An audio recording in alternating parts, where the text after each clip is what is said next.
dhowaan ayay ahayd markii aan safar shaqo ku tagnay magaalada Jowhar ee gobolka Shabeellada Dhexe oo ah xarunta ku meel gaarka ee dowlad goboleedka Hirshabeelle.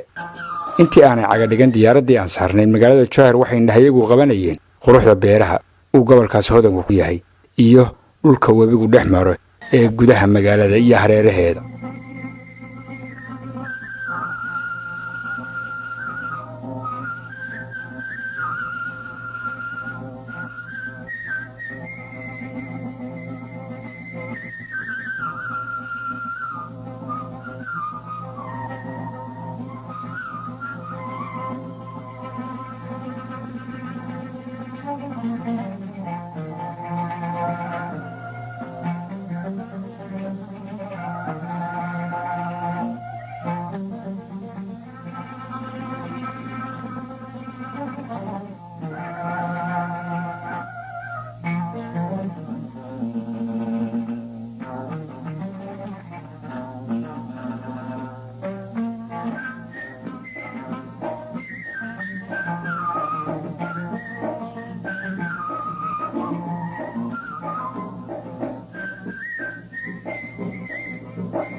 meel kasta oo webigu maro waxay ahayd mid bilicdeedu ku soo jiidanayso. sidoo kale waxaa noo muuqanaya tuulooyin webiga hareerihiisa ku yaal inkasta oo aanan aqoon magacyadooda.